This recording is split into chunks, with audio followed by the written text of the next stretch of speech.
एक दामाद ससुराल में रजाई ओढ़ करके सो रहा होता है।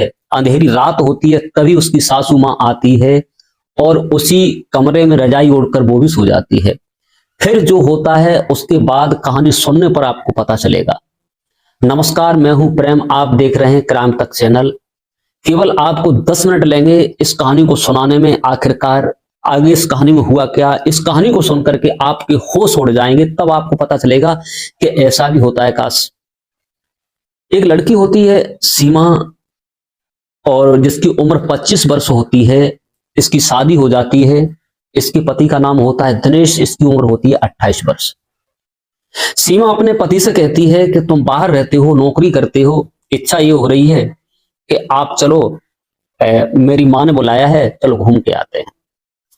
दिनेश कहता है काश यार आप कह रहे हो तो आज नहीं कल चलेंगे। कल होता है, दिनेश फिर तैयार होता है। पत्नी उसकी सीमा कहती है चलो चलते हैं। दिनेश चलने को तैयार होता है, अपनी बाइक निकालता है। निकालने के बाद बैठते हैं दोनों लोग और ससुराल के लिए चल पड़ते हैं। जब घर पे पहुंचते हैं तो क्या देखती है सीमा, उसकी माँ नहीं है घर पे। माँ जब घर पे नहीं है तो उसने इधर उधर देखा तो माँ खेत पर थी। जाती है, बुलाकर लाती है, घर का ताला खोला जाता है। दामाद जी आए हैं, देख करके सास बड़ी प्रसन्न होती है। आओ बैठना देते हैं, चाय पानी होता है। उसके बाद में दामाद पूछता है कि ससुर जी कहाँ गए हुए हैं, साले कहाँ हैं। एक दूसरे की कुशल पूछते हैं। कहते हैं कि साला भी आपका काम पर गया है, ससुर भी काम पर गए हैं, शाम को सब आ जाएं। बातें करते करते शाम हो जाती है। शाम होने के बाद ससुर जी आते हैं, सब लोग खाना खाते हैं, बैठते हैं, एक दूसरे की हाल खबर पूछते हैं। घर पे ठीक ठाक की सब खुशामदी होती है। उसके बाद में सब लोग सोने के लिए चले जाते हैं। ससुर जी अपने कमरे में, साला अपने में, और दामाद जी को एक कमरा अलग दिया जाता है, वो उसमें लेट जाते हैं।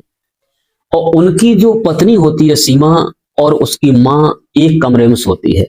लगभग रात के 10, 11, 12 बजते हैं। तभी दिनेश अपनी पत्नी को फोन लगाता है और कहता है कि सीमा काश यहाँ आए हैं और ज्यादा समय नहीं है, हम भी चले जाएंगे, आओ थोड़ा मौज मस्ती कर लेते हैं, आप चली जाना। सीमा कहती थोड़ा टिको। थोड़ी देर रुकते हैं, रुकने के बाद फिर फोन करता है तो सीमा अपने पति के पास पहुंच जाती है। घंटे, 1 घंटे 2 घंटे जो भी रंगरेलियां मनाते हैं और जो भी करते हैं, करने के बाद सीमा आती है, अपनी माँ के पास सो जाती है।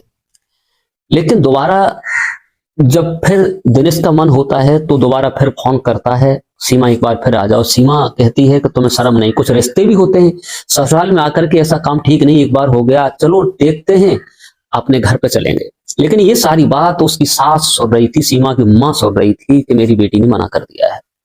लेकिन इसको देख करके वो भी उत्तेजित होने लगती है और सीमा का सो जाती है। उसके बाद में सास दबे पांव उठती है। उठने के बाद दामाद जी के कमरे में जाती है, रजाई ओढ़ करके सो जाती है। रजाई ओढ़ करके जब सो जाती है, लेट जाती है, लेकिन दामाद दिनेश को नहीं पता चला कि मेरी पत्नी है या मेरी सास है। जब उसने कुछ हरकत करना शुरू की तो उसे कुछ अजीब सा लगा, तो उसने मोबाइल निकाला। जब मोबाइल निकाल कर जब लाइट जलाई तो क्या देखा कि उसकी जगह उसकी सास है। वो थोड़ा हड़बड़ा गया और कहने लगा तुमने ये अच्छा नहीं किया, आप क्यों आए। तो सास कहती है जो होना था वो हो गया, आपको जो भी करना है वो आप कर लीजिए। दिनेश जो होता है अपनी सास के साथ शारीरिक संबंध बनाना शुरू करता है, संबंध बनाता है, भरपूर उसकी इच्छा पूरी करता है। उसके बाद में वो भी आकर के अपने कमरे में लड़की के साथ लेट जाती है। लेकिन इसके बाद में सवेरा जब होता है तो सास को कुछ आनंद आया, तो उसने अपनी लड़की से कहा बेटी ऐसा करो, दामाद जी से ये कह दो कि 2-4 दिन रुक लो, उसके बाद चले जाएं। लेकिन सीमा को ये तब पता नहीं था, तो सीमा कहती है रुक जाओ, अगर माँ कह रही है, सब लोग कह रहे हैं। लेकिन कहते हैं ठीक है, अगर कोई बात है तो रुके जाते हैं। तो वो रुक जाता है। रुकने के बाद रोजाना का काम बन गया कि सासू माँ जाती हैं दामाद के पास, रंगरेलियां मनाती हैं और संभोग करती हैं, फिर आ जाती हैं। इसके बाद में ये बात सीमा को किसी प्रकार से पता चल गई। कहा आज माँ को देखते हैं रात में ये जाती कहाँ है, और थोड़ी देर बाद लौट के आती हैं। तो उस समय वो नहीं सोई थी। रात के 1-1:30 बजा होता है। दबे पांव सीमा की माँ उठती है। उठने के बाद और जहां पर दामाद जी सोए होते हैं, धीरे से कमरा का किवाड़ खोलती है। किवाड़े खोलने के बाद अंदर प्रवेश कर जाती है और रंगरेलियां मनाने लगती हैं। उधर जो सीमा होती है वो जाग जाती है। जागने के बाद बढ़ती है और जैसे किवाड़ होते हैं धक्का देती है तो किवाड़ खुल जाते हैं।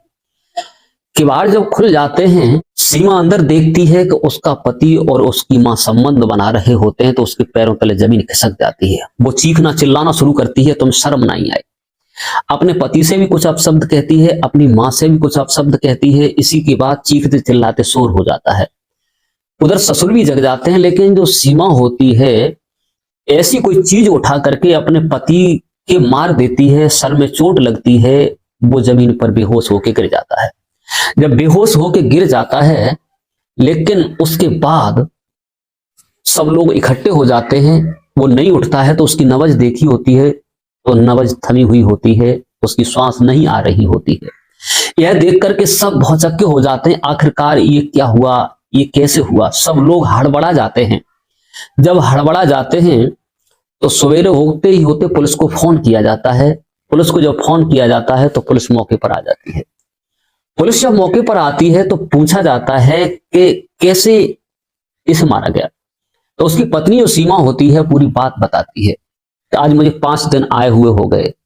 मेरी माँ ने मेरे पति को रोका और मेरी माँ मेरे पति के साथ संबंध बनाती थी। मैं अकस्मात रात में उठी तो कमरे के अंदर गई तो ये दोनों लोग आपत्तिजनक हालत में मैंने देखा।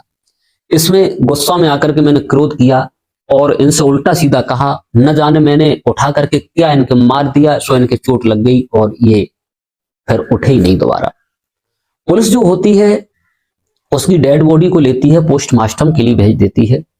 उसके बाद में सीमा के ही जवाब पर, सीमा के ही सबूत पर उसे अरेस्ट किया जाता है और उसे कोर्ट में ले जाकर के उसे जेल की सलाखों में डाल दिया जाता है।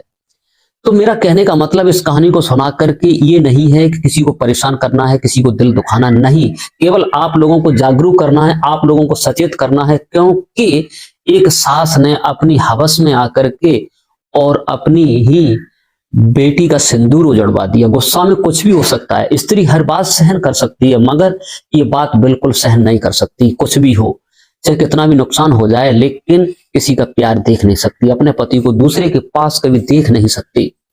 इसी के चलते घटना लंबी बढ़ जाती है।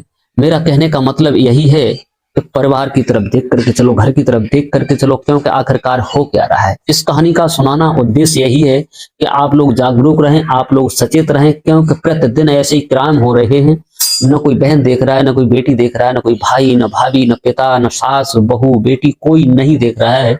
यहाँ तक होता है कि बेटे ने माँ से भी संबंध बनाते हुए मैंने कहानी सुनी है, लेकिन ऐसा नहीं होना चाहिए। आज के लिए बस इतना ही। अगर हमारी कहानी अच्छी लगी हो तो कमेंट, लाइक, शेयर करना ना भूलें। नमस्कार, जय हिंद, जय भारत, अपना ख्याल रखिए।